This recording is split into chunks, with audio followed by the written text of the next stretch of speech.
Welcome to Book Summary Podcast, your gateway to personal transformation. Each episode delivers big ideas from the world's most impactful books on mindset, productivity, and success, all in just a few minutes. Ready to turn knowledge into action? Let's get started. You ever get that feeling like there's something more inside you? Some kind of deeper strength just waiting. Oh, yeah. A capacity for, more joy, more achievement, maybe more contribution than you've really realized. It's that sense that there's just more to you. Definitely. Well, today we're doing a deep dive into a really foundational book on personal achievement that promises exactly that. Tony Robbins' Awaken the Giant Within. Yeah, and it truly is. It's a passionate call to action, isn't it? It really challenges you to remember that innate power you have and, to make your own unique contribution. Right. The book's core promise, basically, is to help you grab immediate control over your mental state, your emotional state, physical, even your financial destiny. And we should be clear, this isn't just like another self-help book floating around. No, not at all. This thing is packed with scientifically sound principles, really practical techniques, and think about who's endorsed it, right? You've got Dr. Barbara DeAngelis, a #1 best-selling author, the actor Martin Sheen, Scott DeCarmo, who is editor-in-chief of Success Magazine, even Kenneth Blanchard, co-author of The 1 Minute Manager. That's some serious weight. It absolutely is. Tony Robbins has, astonishing credibility. He's widely seen as a leading thinker in the psychology of personal achievement, peak performance, that sort of thing. Yeah. So these endorsements, they're not just, fluff. They really underscore the depth of the insights here and the very immediate, actionable ways he suggests you can focus your thoughts, your emotions to get what you want. So our mission today in this deep dive is really to pull out the most important nuggets, the key takeaways, the insights, kind of give you a shortcut to being really well informed about this. Right. We'll bring you some surprising facts, some engaging stories, definitely practical advice, helping you understand those crucial distinctions, the things that genuinely make a difference in the quality of people's lives. And it's quite a journey we're taking today. We'll cover a lot of ground. We're going to explore those foundational pillars of change. First, the power of decisions, mastering emotions. Then we'll get into the influence of language, life, metaphors, which is fascinating. Yeah. Then we'll shift into actually designing our lives, looking at values, rules, identity, how they shape everything, and then touch on the practical side, like physical health, financial mastery, and finally, that ultimate challenge, individual contribution. Making a difference. Exactly. It's all about unlocking what he calls the unlimited power that lies sleeping within us all. Okay, let's kick things off then. Let's start this deep dive. #tag the foundational pillars of change. So first up, dreams of destiny, the starting point. Robbins starts by saying every single one of us deep down has dreams, like a vision for the quality of life we really want and frankly feel we deserve. Right. But you know how it is, life just sort of happens. And those dreams, they get kind of buried, shrouded in the frustrations, the routines of daily life. That's it, exactly. And the author, he says, his whole life's quest, really, has been about restoring those dreams, helping people remember and actually use that unlimited power they have inside. And he uses some really powerful stories from his seminars to illustrate this, doesn't he? Oh, yeah. Incredibly powerful. They really drive home the idea that profound change isn't just like a nice idea. It's possible, and often it can happen surprisingly fast. Totally. Like that story about the mother whose son was labeled hyperactive, learning disabled, put on Ritalin. And just by applying these principles of state management, which we'll definitely get into later, she not only got him off the Ritalin, but he was retested at a genius level. It's incredible. Or the guy who freed himself from a cocaine habit using what Robbins calls success conditioning. These aren't small tweaks, they're massive transformations. And taken together, these stories really hammer home the book's central idea, that this kind of profound, often rapid change, it's within your reach, it's possible if you apply specific principles, it really sets the stage for your own potential transformation. Okay, so where does that change actually begin? This leads us to decisions, the pathway to power. Robbins makes a really bold claim here. Right. Basically, everything in your life, the good and the bad, starts with a decision. Right. As he puts it, it's in your moments of decision that your destiny is shaped. And he argues this isn't just, a nice phrase. It's demonstrated throughout history. Think about Licza Walesa, the Polish electrician. He did the unthinkable, right? He decided to stand up against communist rule, climbed over a wall to lead that strike in Gdansk. Wow. That single decision had massive ripple effects, monumental shifts. Like Robbins says, a lot of walls have come down since then. It just shows how one person's committed decision can literally change the world. And it works on a personal level too, doesn't it? Just think about your own life, say, over the last 10 years. What career choices did you make? Or maybe what choice did you not make? How did that alter your path? Think about big life stuff. Marriage, divorce, investments you made or didn't make, even health habits. Deciding to stop smoking or start exercising, or maybe not doing those things. Yeah. All those past decisions, big and small, they've absolutely brought you right here to this moment. And the crucial thing to grasp, he says, is that it's not mainly what happens to you. It's your decisions about three specific things. First, what you choose to focus on. Where's your attention go? Okay. Second, what things mean to you? How do you interpret events? And third, what you decide to do to get the results you want, your actions. So focus meaning action. Exactly. If someone seems more successful than you in some area, chances are they're just making those three decisions differently in that context. That Ed Roberts example really brings this home. Yeah. Here's a guy with significant physical challenges. Challenges that might have crushed someone else. Right. But he chose to focus on how he could make a difference. He interpreted his physical situation not as a limitation, but as a challenge. Wow. And his decision, his action, was to do anything that could make the quality of life for others in his position more comfortable. That's just a powerful way to live out those three decisions. It really is. And this framework, it also gives you a more freeing way to look at mistakes. Right? So, Well, Robbins has this great quote, "Success truly is the result of good judgment. Good judgment is the result of experience, and experience is often the result of bad judgment." I like that. Yeah. So it's not about beating yourself up. It's about learning, making new distinctions from every single experience, whether you label it good or bad at the time. That ties into Soichiro Honda, doesn't it? The founder of Honda. Talk about persistence through decisions. Absolutely. The guy faced incredible setbacks. His factory got wiped out by an earthquake. Wow. Then Japan had a massive gasoline shortage. Plus, he had no money, no capital. Jeez. But through all that, he just kept making strong decisions to succeed. He persevered, and out of sheer necessity, he stuck a little motor on his bicycle. The first Honda Cub, basically. Kind of the precursor. Neighbors wanted them, then more people. It just snowballed, leading eventually to his motorcycle plant. He kept adapting his approach, but that core commitment, that decision to get results, never wavered. So if decisions are the pathway, what actually drives those decisions? This brings us to something really fundamental. The pain-pleasure principle. The ultimate motivators. Right. This is huge in Robbins' work. The core idea is that humans are fundamentally driven by two things: the drive to avoid pain and the drive to gain pleasure.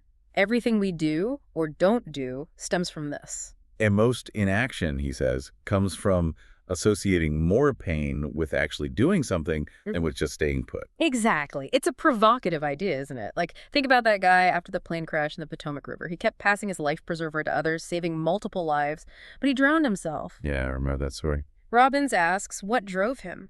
What made him link such immense pleasure, such high value to saving others, that he was willing to endure the ultimate pain himself?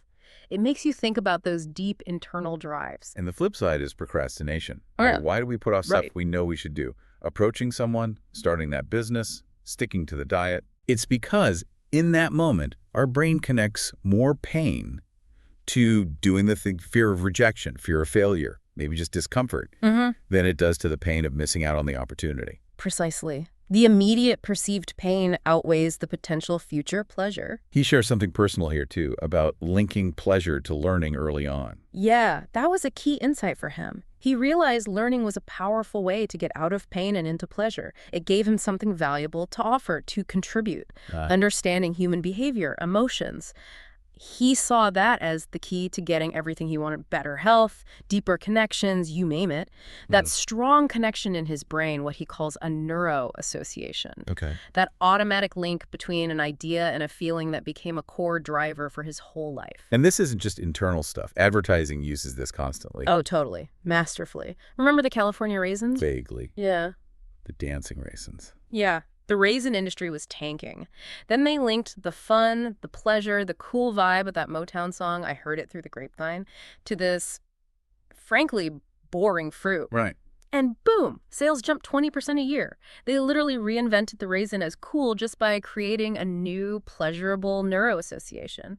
It shows how powerful and how subtle this conditioning is. So if we want to achieve anything really valuable, Robbins says we often have to push against this basic wiring. Exactly. We instinctively move away from what we believe will cause pain, not necessarily what will cause pain. Phobias are a great example. Fear of flying, right?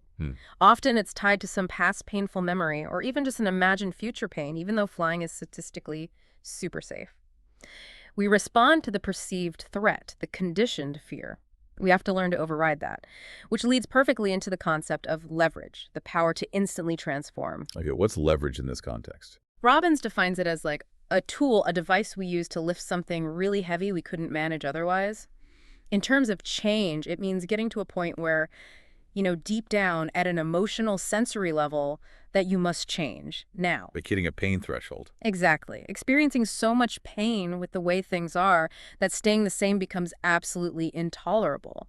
More painful than the perceived pain of changing. He uses relationship examples, right? Oh, yeah. People staying in unhappy situations because the fear of the unknown, the pain of breaking up, feels bigger than the current known pain. Yeah. They rationalize, at least I know how to deal with this pain.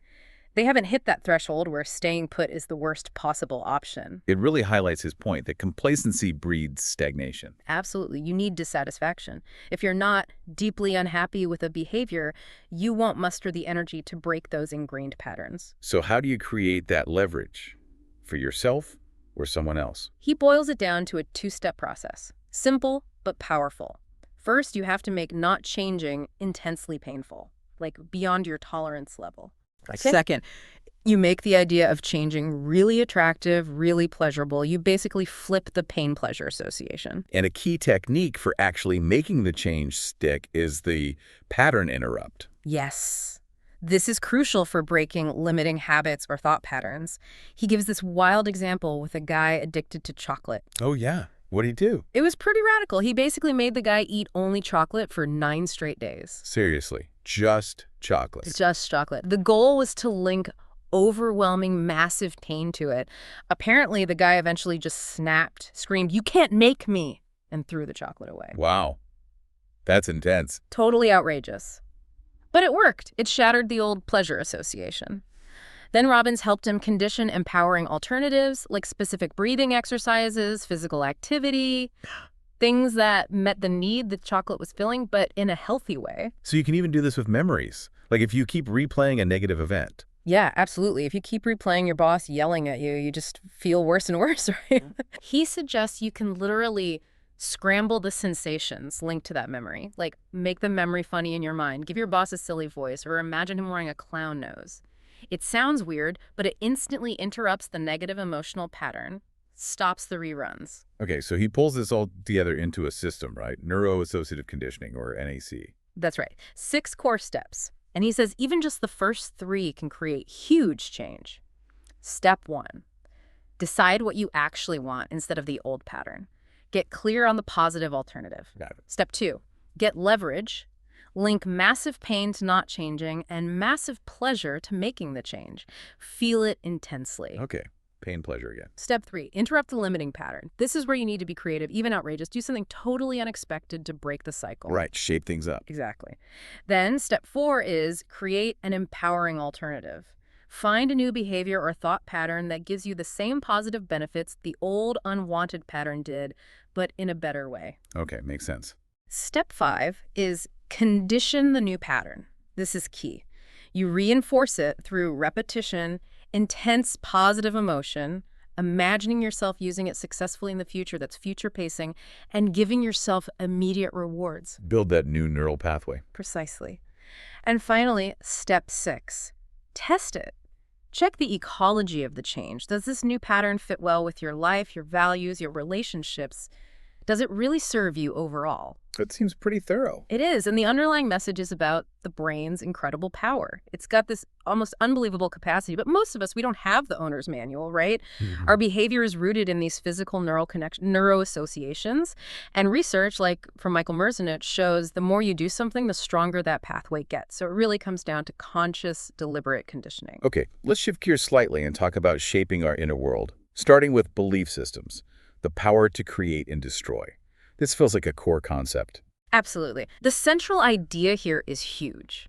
It's not the events of our lives that shape us, but our beliefs as to what those events mean. Not the events, but the meaning we give them. Exactly. He illustrates this brilliantly with the story of two brothers. They both grew up with the same abusive, alcoholic, drug-addicted father. Horrible environment. Yeah. Years later, they're asked, "Why did your life turn out this way?" Both give the exact same answer. What else could I have become having grown up with a father like that? But one brother became a criminal, just like his dad. The other became a successful, happy family man. Same environment, same answer. Totally different outcomes. Why? Because their interpretation, their belief about what that experience meant was completely different. Wow. That's powerful. Isn't it? Another stark example, Vietnam POWs. Two men in the infamous Hoa Lo prison enduring the same horrific torture. One commits suicide. The other, Captain Gerald Coffey, develops this deep, profound belief in himself, in the human spirit. He uses the experience not to break him, but to forge him, eventually inspiring people worldwide. Same event, different meaning, different destiny. So our beliefs act like guides. Exactly. There are guiding forces. They tell our brain what leads to pain and what leads to pleasure. They answer those two fundamental questions. 1, pain or pleasure. 2, what do I do now? These beliefs, these generalizations we make, guide all our actions. And these beliefs can actually affect us physically. You mentioned Dr. Bernie Siegel's research. Yeah, this is mind-blowing stuff. Yeah. Siegel studied people with multiple personality disorder. He found that when their personality shifted, their biochemistry literally changed based on the beliefs of that identity. Like how? Things like eye color changing, physical marks appearing or disappearing. Even conditions like diabetes or high blood pressure would come and go depending on which personality and its associated beliefs was dominant. It's a dramatic demonstration of that deep mind-body connection, all rooted in belief. So how does an idea become a belief? Robbins uses a metaphor for this, right? Yeah, the tabletop metaphor. An idea is like a tabletop with no legs, flimsy, won't stand on its own. A belief, though, has legs. Legs. References, supporting evidence. These legs can be personal experiences. I tried it and failed. Things you've heard from others, experts say, or even just things you've vividly imagined. The more references and the more emotionally intense they are, the more solid the belief becomes, the sturdier the tabletop. So it's not necessarily about whether the belief is objectively true. Exactly. He stresses that. The key question isn't, is this belief true? It's, is this belief empowering? Does it strengthen you or weaken you? Does it move you forward or hold you back? We can rationalize almost anything, but the effect of the belief is what matters. Like the QWERTY keyboard example, we still use it. Why? It's fascinating. It became the standard for speed based on one single, possibly flawed reference point, a typing contest back in 1882. No way. Yeah. And we've been stuck with it for over 120 years. It makes you stop and question your own beliefs, especially the disempowering ones. Where did they come from? Did you ever really check if those legs were solid? On the flip side, strong, positive beliefs, convictions, those are incredibly powerful. Absolutely. Convictions, especially when fueled by passion, they compel you to act. They push you through obstacles. If you raise a belief to a conviction like, I have the conviction to never let myself become overweight, that can drive consistent, healthy choices and totally change your quality of life. And this applies beyond the individual too, right? Like in business. Definitely. Think about Dr. Deming challenging those old Western business beliefs. I just increase volume, cut costs. He came in with this counterintuitive idea. Quality costs less in the long run. Ford Motor Company was losing billions. They adopted Deming's principles, made quality is Job 1 their mantra. I remember that slogan. Right. And within 3 years, they went from huge losses to a $6 billion profit. It was a massive shift driven by changing a core foundational belief about how business works. So to fight against limiting or toxic beliefs, he introduced that mnemonic CANI. Yep. Constant and never-ending improvement. He sees it as the universal insurance policy for lifelong happiness.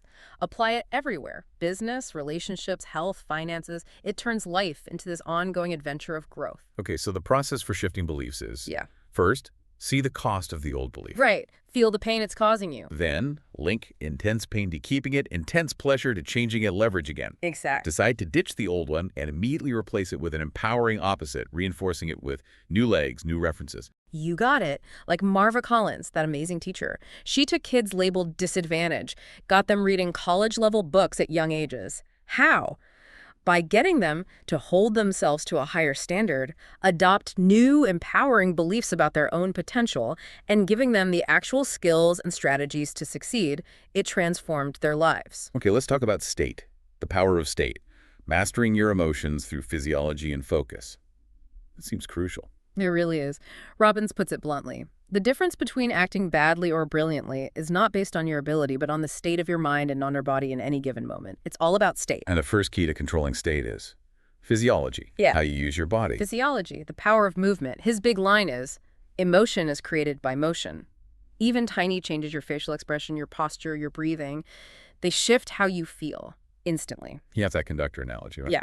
Try it sometime. First, move really slowly, slumped over like a bored symphony conductor. Feel that state. Then bam, explode into motion, clap your hands hard, snap them out, big silly grin, make a goofy sound. Hi. You can't not feel different. It proves how quickly you can change your emotional state just by changing your physical movement. So he actually recommends things like sitting up straight, breathing deeply, smiling more. Absolutely. He even gives this challenge. Spend 1 minute 5 times a day, just grinning like an idiot in the mirror. Seriously. Seriously. It feels weird at first, maybe, but doing that literally builds a neurological pathway to pleasure. You're rewiring your brain to make feeling good more automatic, more habitual. Okay, so physiology is one key. What's the other? The second key is focus. The power of concentration, where you put your attention. He says you can make yourself depressed in an instant just by focusing on something awful from your past. Right. Like watching a horrible movie over and over in your head. Yeah, we all do that sometimes. But here's the thing. Focus is not true reality, he says, because it's one view. It's only one perception. He uses that camera lens metaphor, right? What? Exactly. At a party, if you zoom in on the one couple arguing, you think, man, this party sucks. But if you pan over to people laughing and having fun, suddenly it's the best party ever. Same event, different focus, totally different experience. How we represent things in our minds will determine how we feel. So our internal pictures, sounds, feelings, those representations are key. Precisely. Which leads to understanding submodalities, the building blocks of experience. Submodalities. Okay, what are those? They're the specific qualities of those internal representations, the fine-tuning knobs, if you like. For pictures, it's things like brightness, size, color, distance, focus. For sounds, it's volume, tempo, tone. For feelings, it's location, intensity, temperature. And changing these changes how we feel. Dramatically. This is super practical. Think about getting distance from a problem. That's not just a phrase. You can literally take the mental picture of the problem and push it further away in your mind. Make it smaller, dimmer, maybe black and white. And that reduces the emotional intensity. Instantly. Conversely, take a great memory. Make the picture bigger, brighter, closer, more colorful. Turn up the sounds, intensify the good feelings. Boom, you amplify the positive state. You can play with these knobs to consciously manage your emotions. So managing your state is crucial for performing well. Absolutely critical. If you're not feeling motivated, he argues, that's not an excuse. It's a command to change your state. Use your physiology, change your focus. He couldn't have written his book, he says, if he wasn't consistently getting himself into a state of creativity, excitement. He even applies this to things like dyslexia. Yeah, he suggests that while there can be visual processing issues, dyslexia is also often a function of our mental and emotional states. Changing person's state can immediately impact their ability to read or learn in that moment. It's about accessing resourceful states. That story about Stanislavski Leach, the Holocaust survivor, that really highlights the power of focus and questions, doesn't it? It's incredible. Facing the gas chambers, surrounded by horror, instead of focusing on the terror, he asked a different question. How can I use this to escape? That shift in focus, searching for a solution instead of dwelling on the problem, literally saved his life. It awakened his inner power. Questions direct our focus. Okay, let's talk about language. Transformational vocabulary, words as experience. How do words fit into this? This is another huge piece. The core idea. Words can injure our egos or inflame our hearts. We can instantly change any emotional experience simply by choosing new words to describe to ourselves what we're feeling. The words we use shape our reality. So the specific words we pick actually change the intensity of the feeling. Absolutely. He discovered this himself. He used to get furious. He consciously decided to downgrade that word, first to frustrated, then maybe upset, eventually just peeved or a bit annoyed. And that worked. He says it instantly lowered the emotional intensity.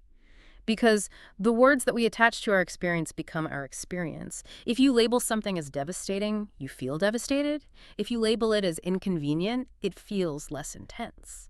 He found there are more words for negative emotions than positive ones. Yeah, quite a disparity. He did an informal count in thesauruses, found something like twice as many words for negative feelings as for positive ones, like way more words for sadness than for cheerfulness. Makes you think, right? No wonder people feel bad more than they feel good. Our language might be biased towards negativity. In that example with the trucking company, PIE, changing truck drivers to craftsmen. Isn't that amazing? Just changing the job title, the label. Within 30 days, their rate of mistaken shipments plummeted from 56% down to under 10%. Wow, just from a word. It seems so. The word changed how they saw themselves, their level of responsibility, their pride in their work. It altered their identity and, consequently, their behavior. Words aren't just labels, they create meaning and influence action. Okay, closely related to words are metaphors. Life metaphors. Symbolic power and reality. Yes. Metaphors are incredibly powerful because they bypass the logical mind and hit us emotionally. They explain one thing by likening it to something else, creating emotional intensity even more quickly and completely than traditional words. They can transform us instantly. We use them all the time without thinking, right? Yeah. Caught between a rock and a hard place, keeping your head above water. Constantly. And these metaphors subtly shape how we feel about situations. Would you feel better sailing through a test or flailing through it? Is time crawling or flying? The metaphor frames the experience. But metaphors can also be limiting, like the solar system model for the atom. Exactly. That metaphor was helpful at first, but it created this inaccurate picture of electrons in neat orbits, which actually held back physics for years. It locked physicists into a pattern of irresolution. It shows we need to be careful about the metaphors we adopt because they can box us in. So we should question our own metaphors, like, is this really how I see it? Is there a better way to frame this? Definitely. What's your metaphor for life itself? Is life a battle, a game, a dance, a journey? Donald Trump apparently sees life as a test you win or lose. Think about the constant pressure that implies. Yeah, that sounds stressful. Right. Anthropologist Mary Catherine Bateson called it a toxic metaphor. Robbins tells a story about a woman at his seminar who was just relentlessly negative, finding fault with everything. Her underlying metaphor was likely something deeply toxic, keeping her stuck in unhappiness. Robbins changed his own metaphor too, right? Yeah, he used to strive to be perfect or better than others. Then he shifted his self-metaphor to being a success coach. He said it instantly cut his stress, made his work more fun, and actually increased his impact because he wasn't focused on being perfect, just on helping people. And Martin Sheen, after his heart attack, changing his metaphor from life being fear to an intriguing challenge or a mystery. That's a profound shift, isn't it? Triggered by intense pain, leading to a whole new way of experiencing life. Pain created the leverage for him to adopt a more empowering metaphor. So rather than denying emotions, we should see them as signals. Exactly. Denying them, saying, oh, it's not that bad, just makes them crank up the volume until you listen. They increase their amperage. The key is to understand them and use them as action signals. So what are some examples? What signals are they sending? Well, frustration, he says, isn't bad. It's a friend saying, hey, your current approach isn't working, try something else. It prompts flexibility, brainstorming, seeking help. Okay. What about guilt? Guilt signals you violated one of your own highest standards, one of your rules. It's powerful leverage to make sure you don't do it again. Ignoring it just makes it stronger later. And feeling lonely. Loneliness is a signal that you actually care about people and need connection. The action it prompts is to reach out and make a connection. They're all calls to action. So he has steps for handling these signals. Emotional mastery. Yep, 6 steps. 1, identify what you're really feeling. Don't just say bad, get specific. 2, acknowledge and appreciate the emotion. Thank it for the message. Never make it wrong. It's trying to help. Okay, appreciate it. Interesting. 3, get curious. Ask, what's the message here? What does this emotion want me to know or do? 4, get confident. Remind yourself you can handle this. You've handled tough emotions before. Right. 5, get certain. Rehearse handling it successfully in the future. And 6, get excited and take action. Do something immediately to address the message and prove you can manage it. And he offers antidotes, too. The 10 emotions of power. Yes.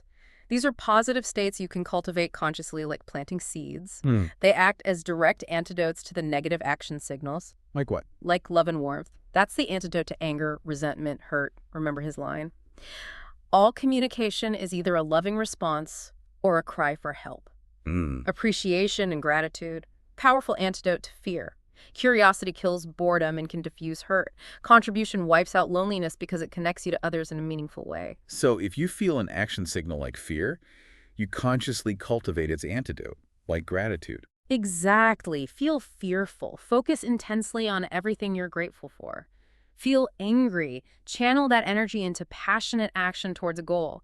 Feel lonely. Figure out how you can contribute to someone else. You use the positive emotions to dissolve or redirect the negative ones. So the action step for us listening is notice those disempowering emotions, use the 6 steps, and actively cultivate those positive antidote emotions. That's the challenge. And maybe adopt some global beliefs that help minimize the negative stuff in the first place, like this too shall pass, or there's always a way if I'm committed.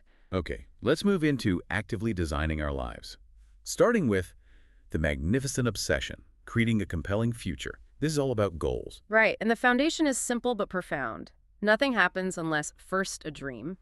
Setting goals is step 1 in making the invisible visible. It's the bedrock of success. He talks about using stress positively here. Eustress. Yeah, good stress. Using pressure not to paralyze you, but as fuel to drive you forward, like publicly declaring your goals. That creates social pressure, leverage, because now other people expect things from you, hold you accountable. Makes sense. He shares his own story about buying property in Fiji. Yeah, that was a multi-year obsession for him. Took something like 20 trips, facing all sorts of obstacles, but he kept at it and eventually bought Nameli, that amazing resort. So the lesson wasn't just achieve your goal. No, the deeper lesson was it's not just getting a goal that matters, but the quality of life you experience along the way. It's about who you become in pursuit of the goal. The growth is the real prize. And commitment is key, right? Not just interest. Absolutely critical. No one ever achieved a goal by being interested. One must be committed. He argues persistence often trumps raw talent. And sadly, most people give up way too close to the finish line, a maddening 5 feet from their goal. Peter Guber in the movie Rain Man is a good example of that commitment. Fantastic example. Everyone told him to add more action, make it more conventional, but he was committed to his vision of it being a relationship story. He snuck to his guns, used the pressure to propel him, and boom, 4 Academy Awards. He also warns about outrunning the dream. What does that mean? It's a crucial point. Achieving a goal can actually be a curse if you haven't already set new, higher goals before you reach the first one. Why is that?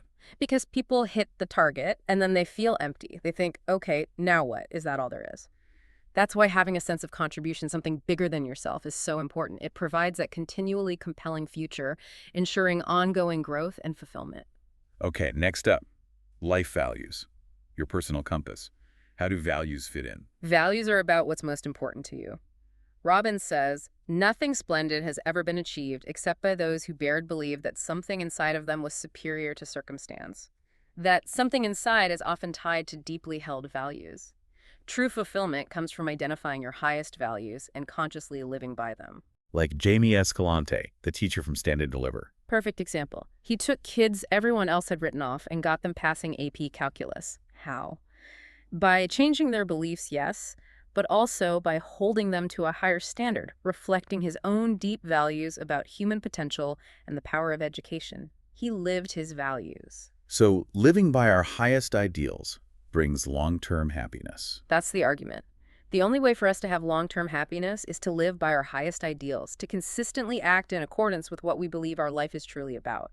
It gives life meaning, purpose, and joy. But the problem is, most of us don't consciously choose our values. Right. They often get conditioned into our life from childhood, from society, from experiences, but often without any intelligent thought or conscious design, we just absorb them. That story about Jolie in Disneyland illustrates the conflict this can cause. Yeah, it's a great example. She was excited initially, but working there became a grueling ordeal.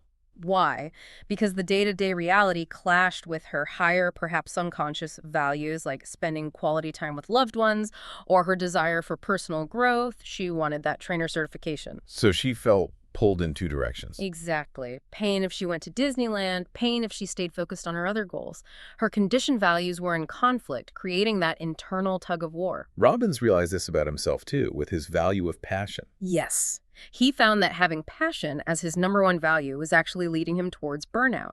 It was potentially going to cost him his health, maybe even his destiny. So what did he do? He consciously reevaluated. He realized he needed to prioritize health higher up the list, maybe even #1, so he could happily achieve his goals long-term rather than burning out in the process. That conscious shift brought him the sense of calm and certainty. It stopped the internal conflict. It shows the power of designing your values hierarchy intentionally. Okay, then there are rules, the beliefs that control when we feel good or bad. How are rules different from values? Values are what's important to you, like love, success, health. Rules are your specific, often unconscious beliefs about what has to happen for you to feel like you're experiencing those values. They dictate when you get to feel good or bad. And these rules control our responses constantly. Every moment, he says. The tricky part is, like values, they're often formed in a totally arbitrary fashion, just picked up randomly, and the result. We often end up with numerous ways to feel bad and only a few ways to truly feel good. Our rules make happiness difficult. Lori's example showed this right. How easy it was for her to feel rejected or like a failure. Exactly. Her rules were things like, I feel rejected if someone doesn't share my beliefs, or I feel like a failure if someone knows more than me. With rules like that, no wonder she was hiding out. She was basically wired for pain. Her own rules guaranteed she'd feel bad most of the time. This causes conflict in relationships, too, when people have different rules for the same value, like respect. Huge source of conflict. One partner's rule for feeling respected might be, my partner never raises their voice. The other's rule might be, I feel respected when my partner is totally truthful about their feelings, even if they express them intensely. See the problem? Clash. So the insight here is, if you're upset with someone, look at your rules. Yes, it's your rules that are upsetting you, not their behavior. That's a game changer. It stops the blame game and puts the focus back on your internal blueprint. You can't control others, but you can change your rules. Like those conflicting proverbs, look before you leap versus he who hesitates is lost. They set you up for frustration. Perfect example of contradictory rules baked into our culture. They create a no-win situation for feeling consistently good. So the goal with rules is make it easy to feel good. Pretty much. Set it up so that it's incredibly easy for you to feel good and incredibly hard to feel bad. For your positive, moving towards values like love or success, use rules starting with anytime I learn something new, I feel successful. That creates a huge menu of possibilities for feeling good. Okay, finally in this section, identity. Who you are and how you reinvent yourself. This feels like the deepest level. It really is. Robbins calls our identity the ultimate determinant of our destiny. What you believe about who you are is the strongest force in the human personality. It shapes everything. Like the Pygmalion effect in schools. Teachers believing students are gifted makes them perform better. Exactly. The teacher's belief in the student's identity literally changed the student's capabilities. Even if the initial label was wrong, the expectation, the communicated belief about their identity created the result. Our self-concept is incredibly powerful. And we feel pressure to stay consistent with our identity, even if it's a negative one. Huge pressure. Society links massive pain to inconsistency, being called a hypocrite, unreliable, etc. So we strive to act consistently with who we believe we are, even if that identity is holding us back or is destructive. Like the person who identifies as, I'm a fat person. Precisely. They might lose weight temporarily, but if that core identity doesn't change, they'll almost inevitably gain it back because their behavior naturally realigns with who they believe they are. The identity pulls them back. So lasting change, like for an addict, requires changing that core identity. That's the only way, he argues. They have to shift their conviction from, I am a drug addict, to something empowering, like I'm a health nut, or I am a leader, or I'm a living example that change is possible. Then, if offered drugs, the internal response isn't struggle, it's simply, that's not who I am, I'm not that kind of person. The brainwashing example from the Korean War is chilling, how they used identity. It really shows the power. The Chinese communists understood that identity could instantaneously change beliefs and values. They'd wear POWs down, get them to make tiny concessions.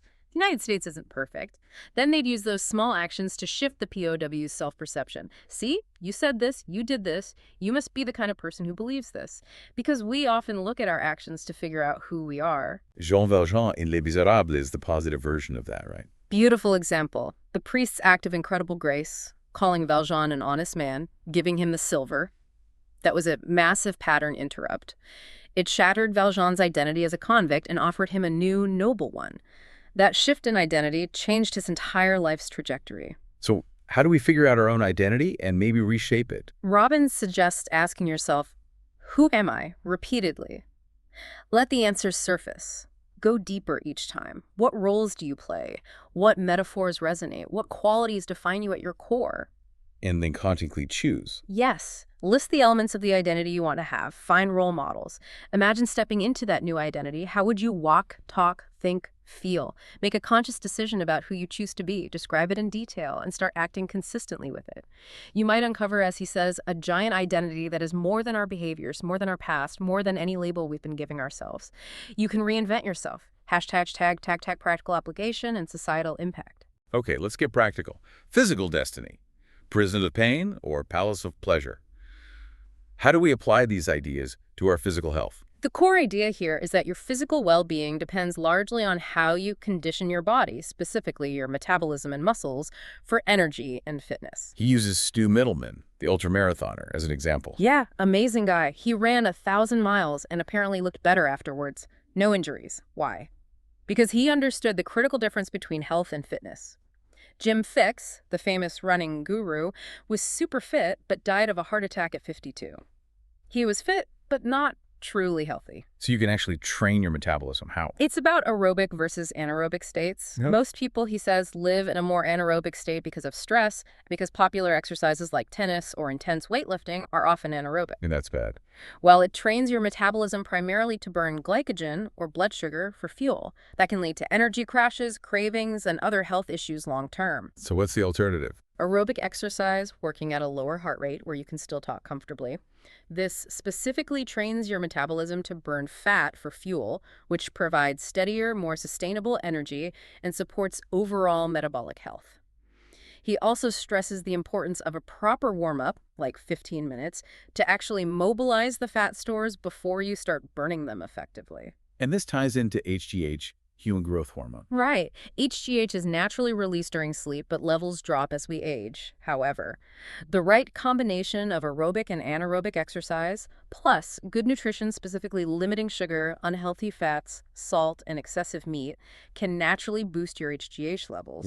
Which means you can potentially maintain strength, vitality, and high energy levels much later in life. You don't have to accept decline as inevitable. You can be vital and contributing well into your 70s, 80s, and beyond. So the assignment here is understand the difference between health and fitness, decide to be healthy, figure out your current metabolic state, and adopt the right training and nutrition. That's the challenge. Take control of your physical destiny. Okay, what about financial mastery?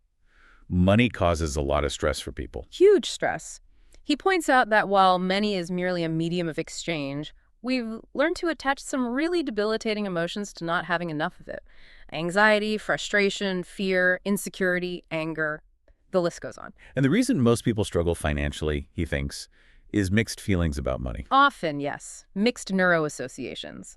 On one hand, money means freedom, opportunity, contribution. On the other hand, people might associate it with greed, stress, hard work, losing spirituality, being judged. So the brain gets conflicting signals. Exactly. And mixed signals lead to mixed results. You sabotage yourself unconsciously because part of you wants it and part of you pushes it away. So how do you break that cycle and earn more? The simplest, most powerful way, he argues, is to continually expand your knowledge, your skill, and your ability to give more, add more value. Self-education is key. Ask yourself constantly, how can I be worth more here? How can I help my company, my clients achieve more in less time? Find ways to contribute more value. Like that radio salesperson example. Perfect example. Her success wasn't just about selling ads. She was constantly looking for ways to help her clients' businesses prosper, telling them about new developments, connecting them with people. She added massive value beyond the transaction, and so she became invaluable and financially successful. And then there's the power of compounding. The exponential power of compounding, making your money work for you. The key is reaching critical mass financial independence. And the speed you get there depends directly on your willingness to reinvest your profits, not just spend them. Discipline is crucial. He mentions Warren Buffett's metaphor of Mr. Market. Yeah, borrowed from Ben Graham. It's brilliant. Mr. Market is like this business partner who's got incurable emotional problems. Some days he's euphoric and offers you crazy high prices for your shares. Other days he's depressed and offers ridiculously low prices. So what's the lesson? Your job is to ignore his mood swings. Use his pocketbook, buy low, sell high, but not his wisdom. You need to understand the value of your investment better than the emotionally erratic market does. If you don't, Buffett says, you don't belong in the game. It requires emotional discipline and independent judgment. So the financial assignment: fix those mixed beliefs about money, commit to adding way more value, and consistently save and invest at least 10%. That's the starting point for taking control. Okay, finally, the biggest picture. The ultimate challenge, what one person can do. This is about societal impact, contribution. Right. He argues that fundamentally, all our big societal problems, homelessness, crime, environmental issues, deficits, they all stem from human behavior. They're symptoms of how we think and act collectively. Exactly. Therefore, the ultimate solution isn't just policy changes, it's changing our behavior, which means changing how we evaluate things, how we make decisions, applying the principles we've been talking about on a larger scale. He believes everyone has a hero inside them. Deeply. He says, you and I and everyone we'll ever meet has the inborn capacity to be heroic. The real question is, will you remember you're a hero when the situation calls for it? Will you respond? He uses Mother Teresa as an example. She wasn't born a hero. No, she taught wealthy kids for 20 years. Her path to becoming this global icon of compassion wasn't preordained. It was shaped by her responses in crucial moments, specific decisions she made along the way. Heroism is often forged, not just inherent. And he applies this behavioral lens to issues like homelessness or the prison system. Yeah, he frames them as, at least partly, behavioral problems rooted in limiting beliefs, values, rules, and identities. Someone homeless might value freedom above stability, or identify strongly with the tough survivor persona on the streets. In prisons, inmates often cling to criminal identities and rules for survival inside, which then makes it hard to reintegrate outside. They might even unconsciously sabotage themselves to return to the only environment where they feel they belong or know the rules. But he insists all behaviors can be changed by changing beliefs, values, rules, and identity. He also makes a strong connection between individual choices, like diet, and global environmental impact. Yes, he highlights the profound processional effects of our decisions, drawing on work like John Robbins's Diet for a New America. He points to things like rainforest destruction, largely for cattle grazing, the immense water usage involved in raising livestock, claiming you save more water by not eating a pound of beef than by skipping showers for a year. Wow, that's a statistic. Or the land use argument, how much more efficiently land can feed people on a plant-based diet. And the issue of topsoil depletion, largely linked to livestock farming. His point isn't necessarily just about diet itself, but about illustrating how seemingly small, individual consumer choices, when aggregated, have massive environmental consequences. The battle is won or lost by millions of individual decisions. So what can one person do? What's the call to action for contribution? It starts small. Teach kids the consequences of their actions. Even small decisions, consistently made, have far-reaching consequences. Be a role model. Be a role model. And be a people builder. Offer support, encouragement, even just a smile to a stranger. Robbins asks, could there be a processional effect set in motion by that one action? You never know how far a small act of kindness might ripple outwards. His own foundation focuses on empowering people, youth, homeless, prisoners, by teaching them these core principles. It's about enabling contribution. Wow. Okay, what a journey we've taken through this book. From the absolute power of our decisions to managing our state, changing beliefs, using language effectively, defining values and rules, shaping identity. Awaken the Giant Within really does feel like an owner's manual for your own brain. It really does. We've seen how a simple question saved a life in a concentration camp, how changing one word boosted a company's performance. The examples are powerful. And the core message seems to be that the power isn't out there somewhere, it's internal. Absolutely. The tools for making a measurable increase in the quality of our lives are within us. It comes down to, as Robbins says, not just knowing what to do, but actually doing what you know. This deep dive hopefully gives you that blueprint. And it all loops back to that core principle he champions throughout, CANI. Constant and never-ending improvement.